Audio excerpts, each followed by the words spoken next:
On one insanely rainy, overcast day, a young man came to the house of a noble family, and as soon as the maid saw him, she immediately greeted the priest, who had been summoned by the mistress of the house, then called him inside to come through, and it was all about the fact that Duke Blake's family was actually rumored to have a cursed demon that was trapped in a human body. In the end, after a while, they came to the room and the maid, having warned her mistress that the priest had come to her, and having received permission to enter, began to open the door and let the priest go ahead and asked him to say hello. And in the end, as surprising as it was Mrs. Vanessa Blake who was the demon.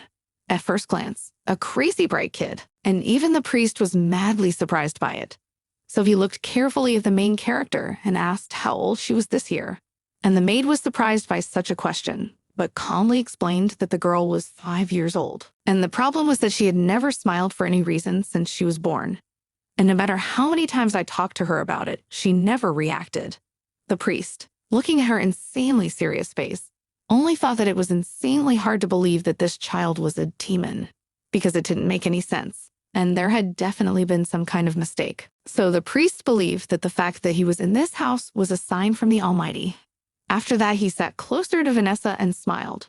Then he asked the lady to smile, but she only asked her why she should do something like that. After thinking about it for a while, the girl, with the coldest and most unemotional expression on her face, simply told the priest that she was tired of it all, and that she was really annoyed that her family was so worried about her condition. And at that moment, hearing something like this, her mother began to weep bitterly and did not understand what was happening to her daughter and why she was such a child.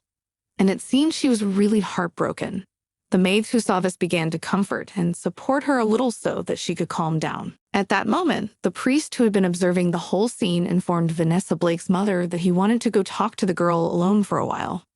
And as soon as they were alone, the young man awkwardly asked Vanessa Blake if she had something she wanted to say but couldn't tell anyone, and asked her to tell him, promising to keep her secret. But Vanessa looked at him calmly and wondered what was the point of telling him anything, because he would never believe her anyway, so it was just a waste of time. The priest only looked shocked at the serious expression on the 5-year-old's face and assured him that he would definitely believe it, so the girl shouldn't worry.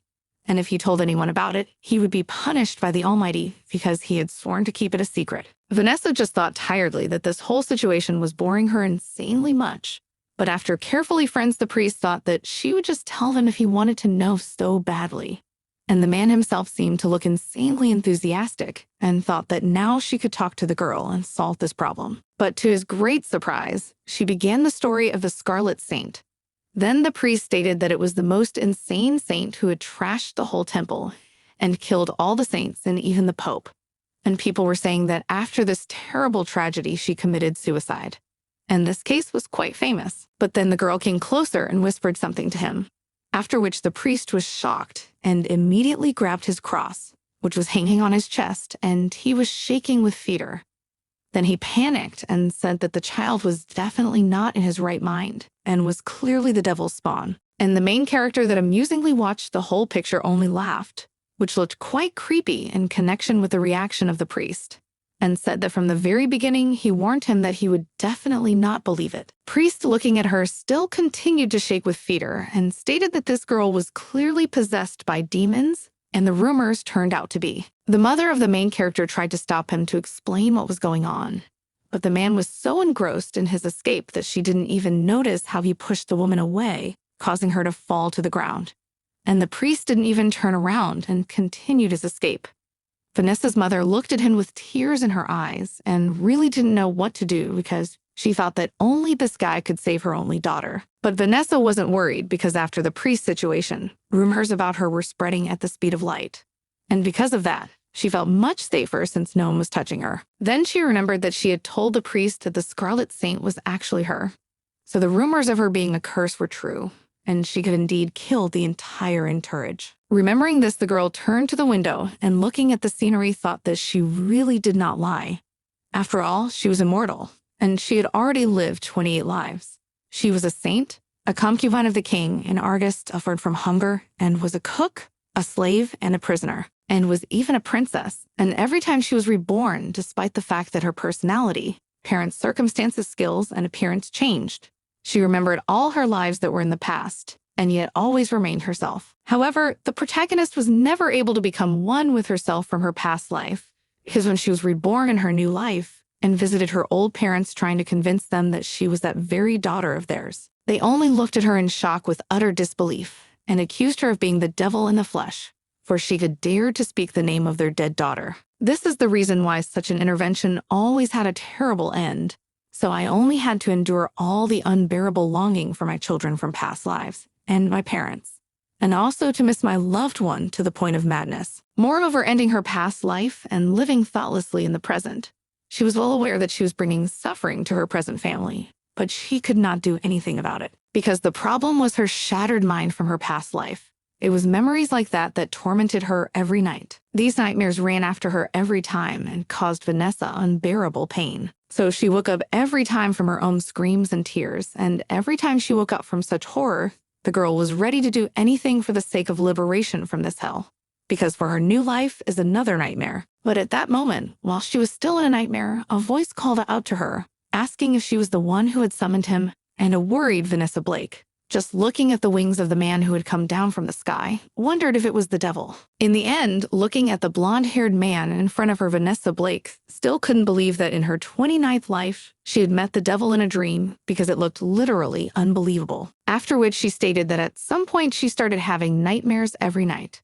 And because of that, she literally couldn't sleep and was afraid to go to sleep, because every time they were disgusting monsters that she couldn't tell anyone about. And in her dreams, the girl callously killed other people, one by one, with no sense of regret. And when she woke up from this dream, she was shaking with horror and lived with thoughts that tomorrow she would dream something like this again. It was really impossible to bear. So the protagonist ended up thinking about just ending it all together with her life. After rebirth, she would be able to live normally, but she realized that since her soul would remain hers, she would be reborn after death. She had been through it many times, so she knew exactly how it would be.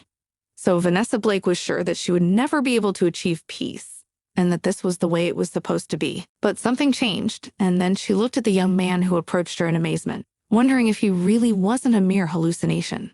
But she saw that at the sight of this man, all her nightmares and monsters began to scatter away. At that moment, the man who had been scrutinizing her all this time wondered again if she was the one who had summoned him. And Vanessa Blake just calmly wondered what she was talking about and how she could have summoned him, because it sounded insanely stupid. But at this point, an insanely disgruntled man asked how this child could even behave so dismissively. And he literally could not believe that he had been summoned here by some little girl. But she informed him that she wasn't actually going to summon the devil, and that wasn't her goal. But she calmly pointed to his black wings behind his back and said that if he were an angel, his wings wouldn't be so dark, so it wasn't hard to guess. And the next moment she looked at him earnestly and asked him what the man had forgotten in her dream. And he, looking at the confident look of a 5-year-old girl, only stated that she was quite bold for her age. But after the man got down on one knee to get a little closer to Vanessa, and she, looking at his face, only confused, didn't understand for what reason this man was so handsome. But at that moment he spoke to her, inquiring whether the girl was not afraid of him at all. But she, with shaking hands, reported that the young man did not frighten her at all. But this did not go unnoticed by the devil, but he decided to ignore it. Then, turning around at the monsters that were behind Vanessa, asked what they were doing here. After all, they were just low-level demons, and asked the girl what she had done that these monsters were chasing her. And she looked back at these creatures in surprise and wondered if it was all real and not just a nightmare. But the devil only stated that the girl had figured it out quickly enough. Then he grabbed her by the neck and pulled her closer to him, and stated that her scent was strange and insanely pleasant. And at that moment, tears sprang from the protagonist's eyes, and she had a terrible pain in her head, so bad that she thought her head was going to burst, and she just asked the young man to get away from her. But the next moment he kissed her forehead, and all the pain that had hitherto pierced her whole body began slowly to recede and pass away. But the next moment she started to sink and was somewhere in an unknown place, and all she realized was that she had to swim to the light that was somewhere far above. So she started to swim to save herself, gasping for air. When she swam out, she began to look around her and realized that the house they were near and the children looked familiar enough, but she still couldn't figure out where exactly she had seen it all. But in the next moment, she noticed the girl that informed her interlocutor that she felt insanely ashamed because of the fact that it was all her own fault. And at that moment, Vanessa Blake realized in shock that this girl was her from her past life. a saint who never lied to anyone or harmed anyone. The protagonist prayed for forgiveness for mistakes made in past lives, occupying her entire life with charity and dedicated herself to God. Then the protagonist was firmly convinced that in this life, the Almighty will pardon and save her. But everything turned out to be not so simple. The next moment, a young man approached her, and then the still maddeningly disgruntled and surprised protagonist asked what he had done to her. But he, with a smile, only informed that he does not even know how it can be properly explained. And most likely, it is a definite reconnaissance. But seeing Vanessa's shocked face, Blake explained that they would only explore her memories. And then the protagonist, excitedly looking around, wondered if it was really just her memories, and they were not transported to the past or to some alternative world. If it was really like that and it was her memories, then now the Pope was sitting across from her past life. The man the protagonist missed unbearably. At that moment, the Pope told the saint across from her that she was probably having nightmares again, and said that if it was difficult for the girl, she could always confide in him and tell him. And she embarrassedly thanked the Holy Father for such a thing. The main character who was watching all this just began to cry from helplessness, because she could not imagine that she saw the Pope again. After all, it was an insanely important person in her life, because he was the only person who understood her suffering and became a support for her. So she continued to fight her difficulties and not give up. But even though she had the Pope by her side, and despite her pure, strong faith in God, she still wasn't saved, because that was the day a girl killed the Pope. And the reason was because she had a history of sleepwalking. And so presently, the girl rose to her feet, while an agitated Vanessa Blake tried to block her way and shouted that she couldn't let her go there and she must wake up immediately. But since it was just a memory, she was like a ghost to their reality. So the saint just walked through her, and not even the fabric on her clothes moved. And the protagonist kept screaming for her to stop as soon as possible. At that moment, the devil approached her and told Vanessa that she could not change anything, because most likely the protagonist had already guessed everything. After that, he scrutinized Vanessa and told her that what they were doing was just an observation in her memories, nothing more. And at that moment, listening to the words of the devil, the girl admitted that it took her several years to forget all this horror. And was this man really offering her to silently watch all this? And she just could not accept it. But at that moment, the saint approached a knight, who gave her a maddeningly awkward look and wondered what she was doing here at this late hour. And in the meantime, Vanessa Blake, who was standing behind them, just shouted for that man to run away as soon as possible, because it was about to start. In the next moment, the saint, drawing the sword that belonged to this knight, took his life with a simple sweep of her hand. After all, this man did not even suspect that he could expect danger from this girl. The next moment, the Pope approached the saint, surrounded by knights and other clergymen. And he looked at the saint anxiously and worriedly and asked what she was doing. And the other knights and saints around began to shout that the Pope had to leave and hide, for it was insanely dangerous here, for their saint had killed their knight. Then, looking at the saint, who stood calmly looking at her reflection in the blade, the knights were ordered to detain her as soon as possible. But the reason was that the reflection in the girl's blade was not hers at all, and everything looked like a blur to her now. Then the battle began, and Vanessa, shaking with fear and shock, watched as she from her past life mercilessly and easily killed all the knights that were protecting the Pope, and also heard their cries, which were not begging for mercy, but were filled with despair. And all Vanessa could ask for was for it to finally stop, but it didn't. In the end, when there was no knight left, the protagonist from her past life became over the Pope. And at that moment, the protagonist desperately asked herself to stop. But of course, the saint did not listen to her and brought her sword over the young man's head. But he only looked at her with a kind of humility, as if even if he could have fought, he would not have done so anyway. And calmly closing his eyes allowed the saint to do his plan, so he lost his life.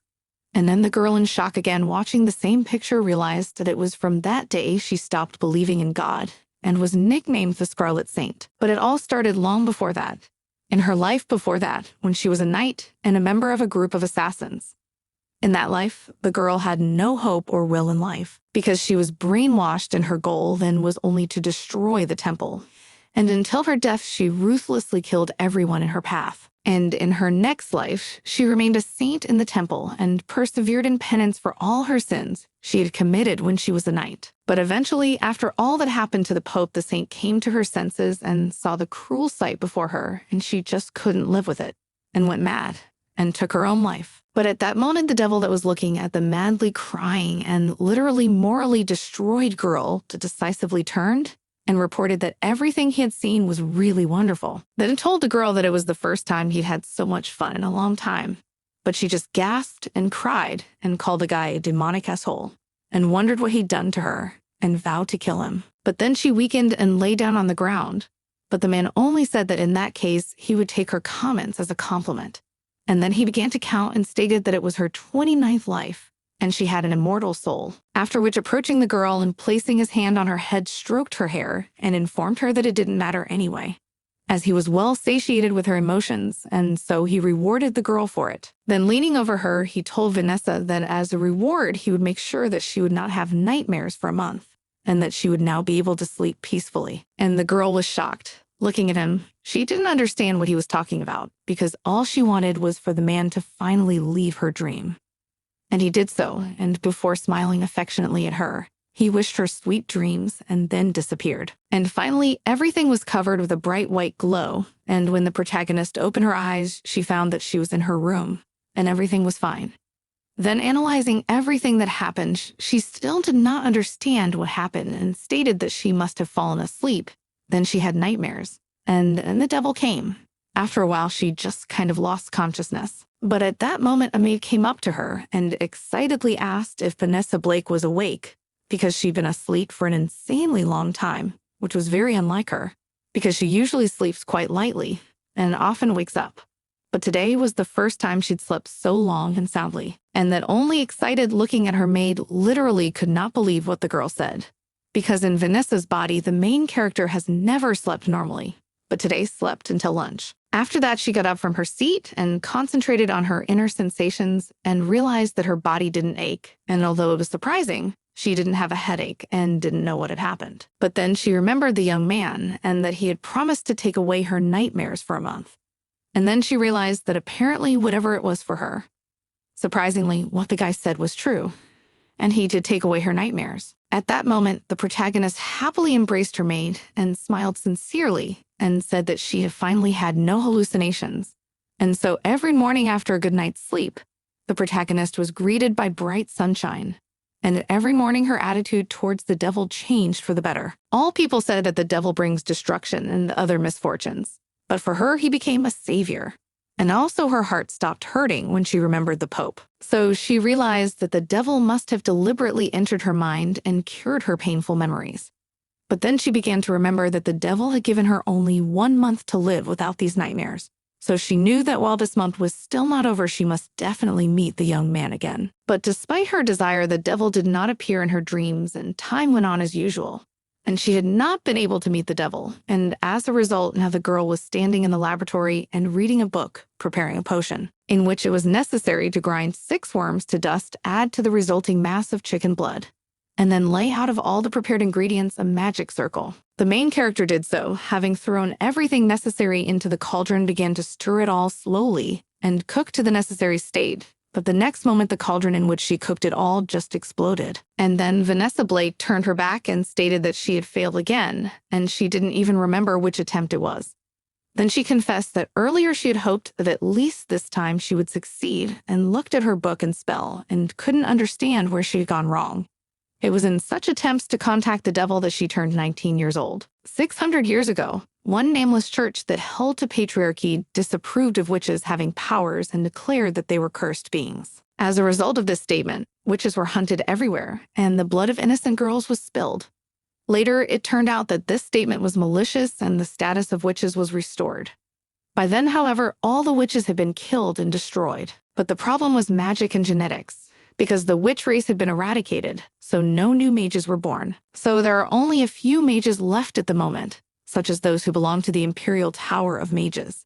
And those who are left have great power and strength. So it takes a huge amount of money to get the help of such magicians. But in general, Vanessa Blake didn't need their help because in one of her lives, she was a witch who had reached the highest level of magic, so she could handle it alone. And now, sitting in front of the drawn pentagram, the girl turned to the devil and said that she was ready to devote herself to him and asked him to make a contract with her. After that, she stated that the spell to summon the devil was not difficult at all, but despite her attempts and efforts, the devil did not appear, So again, waiting for his appearance, Vanessa Blake sadly stated that these attempts had no sense at all, and it seems that the devil's jerk was somewhere far away, so he did not appear. Whereupon she stated that during her research, she had learned 4 things. First, that devils live in hell. Secondly, like humans, they have class distinctions. Third, the devil's main source of nourishment is the negative energy of people. And fourthly, the devils love contracts on which men stake their souls. So it could easily be said that such was the only amusement in their immortal life. And there are many other records of the devils besides. A little later at a tea party, the excited noblewoman sat and talked, discussing whether they had heard the rumor about the Mad Duke. And then she girl reported that this Duke Isaac might attack their kingdom of Victoria. And another girl reported that there are rumors that 10 kingdoms have become colonies of the empire of that Duke. And they also say that he was possessed by demons, and this world was becoming scarier and scarier. At this meeting also participated, and the protagonists some attentively listened to them drinking their tea and just quietly thinking about everything said. After that, she said that all the girls talked about it too easily and lowered her gaze and stated that the slightest rudeness and a person automatically became possessed by a devil or a demon. If the devil could appear so easily, she would not have agonized over it, but after excitedly apologized for saying it. But at that moment, she of the girls smiled and said that everything was fine since it was the first time Vanessa was so strongly interested in something. But the protagonist calmly explained that no one knows, and perhaps their kingdom really threatened a huge danger. But the girl said that most likely their kingdom Victoria will not fall so easily, as they had the most advanced and powerful military force. Then the main character got up from her seat and thought about what she had forgotten in the midst of these girls, because it was very difficult for her to fit in with the others. She knew it was rude to leave in the middle of a tea party, but no one could say a word to her about her behavior. After all, she had her own special image, alienated from society, uninterested in marriage, a mysterious and inaccessible lady. And then when the girl left, the other aristocrats wondered what it would be like to look at the Duke's daughter. She was insanely bright, and this was immediately apparent in the way the protagonist communicated. And the other girl only awkwardly agreed. In the end, the protagonist awkwardly exhaled, awkwardly wondering could Duke Isaac really be possessed by a demon. Then realized that she had just been invited to go to this tea party, so she came. But she didn't know that she would come and listen to such silly gossip, because it was definitely not the devil, since he has no reason to live in the human world. But if he was really here, she would want to meet him again, for though he was the devil, he was the only one who knew her real one and who had helped her even in spite of her past. While standing over the dead body of a young man who was completely bloody was his father the king and his sister the princess. And the guy who did this to the prince said it emphatically that the mere word hair makes me sick. But the next moment, the man with tears and fear in his eyes asked that the Duke at least have mercy on the princess and ordered his daughter to bow to his highness now, for that was the only way she could survive. But the guy only smilingly reported that the way the man tried to save his daughter was a pathetic enough sight. But apparently he hadn't heard about the rumors that were about him, before adding with a smile that every one of his new brides dies after their first wedding night. And then the girl, being in hysterics, screamed at the young man and said that he was a devil's spawn and she didn't need his help. Then she said that he would definitely fall under the ground, and the Almighty would surely punish him. But the man reacted coldly enough and simply gestured to his knight to deal with it. And the next moment, the girl's bloody body was already lying on the floor. The king called her name excitedly, trying to rouse her, and still could not believe that he had so easily lost his son as well as his daughter. The young man who was the devil watched with some curiosity, absorbing the man's negative emotions. Then he realized that he was really a lowlife.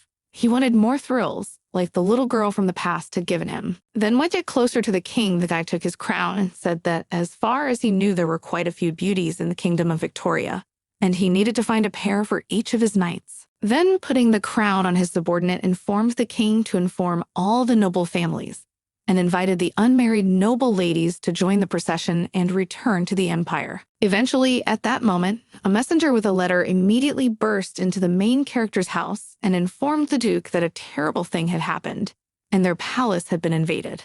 And it was Duke Isaac. Heard about it, the protagonist immediately wondered whether it was the same Duke Isaac, who was also called the Devil, and from the rumors of this guy was considered the most terrible of all men. At this time, his subordinates, and who rode after him on horseback, were discussing how necessary it was to kill the king's daughter, and also to kidnap women, but the white-haired man wondered why this guy was starting such a conversation again. It was much worse in the old days, but the disgruntled man only asked if their Duke Isaac was really going to search for all the women on the continent.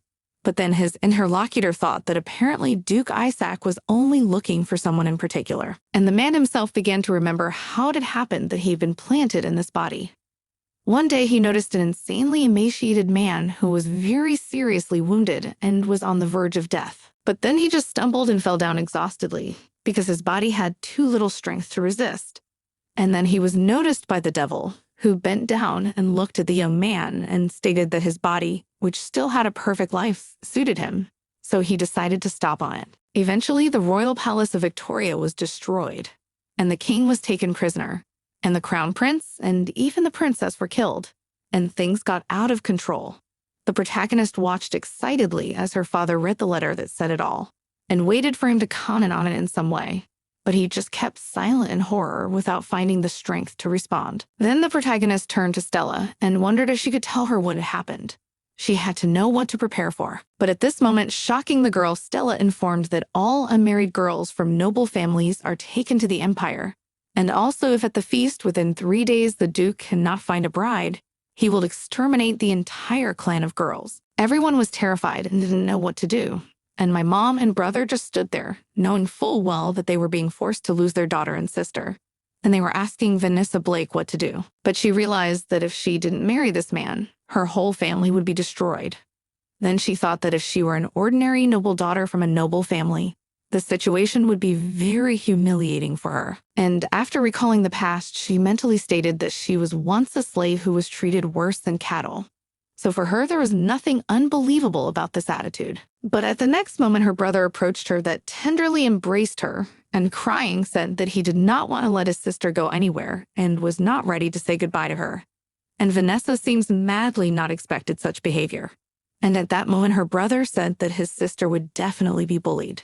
And there was no sense in such a case to keep their social status. It was better to run away together somewhere at night. At that moment, the girl calmly looked at her brother and said that she had heard that Duke Isaac was a very radical man. And even if she ran away, he would not leave their family in peace, and informed that he just can't let her go. At that moment, their mother and father approached them, and the woman said in tears that if they had known something like this would happen, they would have married her off as her older sister and apologized sincerely for what had happened. But Vanessa Blake calmed them down and told them not to apologize, because she was the one who turned down all the marriage proposals. Then smiling and still hugging her brother, who was crying so earnestly and fearing for her life, she said that I should have been worried too, because as long as she was there, their family would be safe. So they could just trust her and wait a bit. At this time, the maids who heard all this perfectly began to speculate about it, and then one of them wondered whether their mistress will really be all right. After all, people in that empire were like savages. So they were madly sorry for the main character. The next day, the girl dutifully packed her things in her suitcase and realized that already tomorrow she would be leaving. So there was no point in delaying. Then lastly, she cast a spell that hid her potion room and thought that this was the place she had previously created to summon the devil, but just in case she should get rid of it.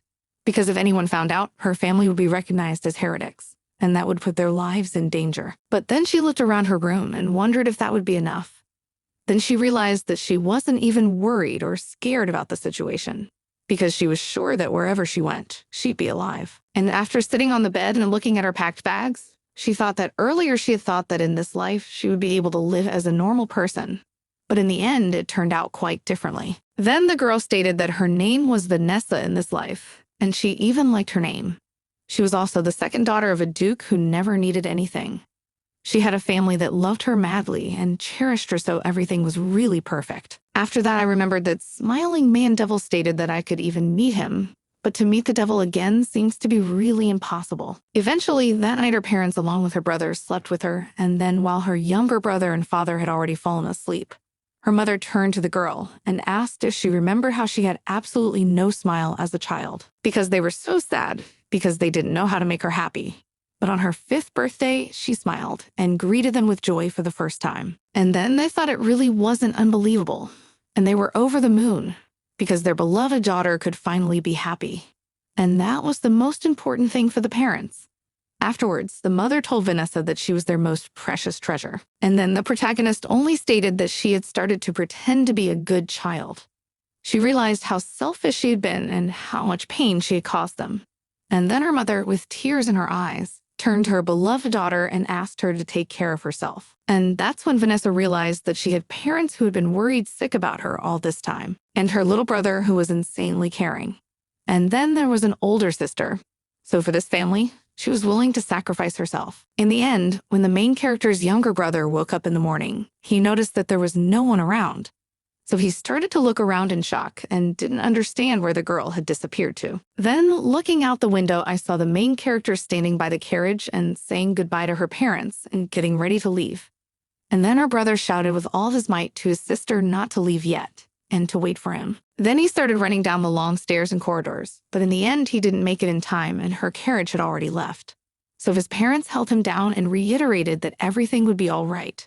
But the boy was very worried, both because he didn't have time to say goodbye and because the girl had left. And the protagonist who rode in the carriage only sadly mentally said goodbye to her family. Eventually, so she sent on the road with all together, other ladies and knights. They traveled nonstop for over a month. And the more they traveled, the harder it became for them, because they were in terrible conditions, and they were watched every hour, and not even allowed to wash. And the food was hard to even call food, so there were maggots, and all the girls didn't understand how something like that could be eaten. But the knights calmly reported that no one forced them to eat, and if they did not want to, they could not do it.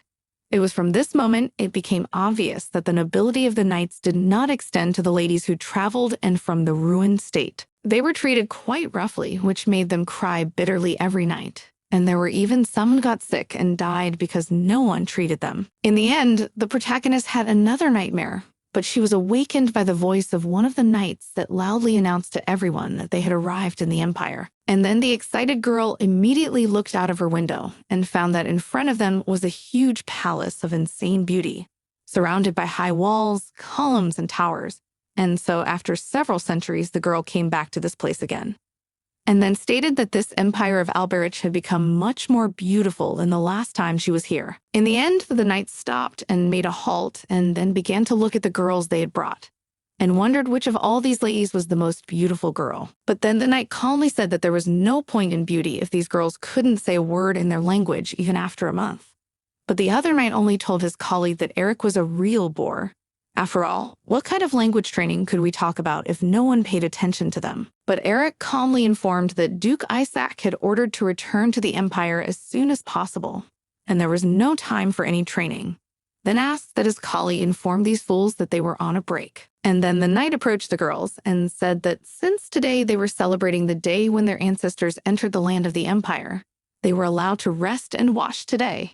And the indignant girl only wondered, did they really have to wash right in front of them? But the knight indignantly remarked that the ladies were allowed to wash, and they didn't like it. But the other knight said they could do whatever they wanted, and he shouldn't have minded. In the end, the protagonist took the opportunity to go and stripped down to her underwear and began to rinse her body, and thought that she does not remember when she last washed. But then she heard some talking knights, so turning around she looked carefully in their direction to listen. And then a man said that the Duke's expression and behavior seemed to have changed. Another knight said that if you compare it to how Duke Isaac was a couple of years ago, it seems that his character has changed, because he used to be nice and polite. Then they started discussing that Duke Isaac was probably just pretending. After all, they were in a struggle for the throne. And if the Duke was caught by anyone at that moment, he wouldn't be left alive. And after that incident, he became the supreme commander of the Celestial Knights group. And this proves that he originally had a strong temperament. But then if they began to discuss whether their Duke had become too cruel, for he enjoyed killing and conquest, and did so without any purpose. And Vanessa, who was listening to all this, wondered if he was only doing this to them for fun, and if the rumors that he was the devil were true.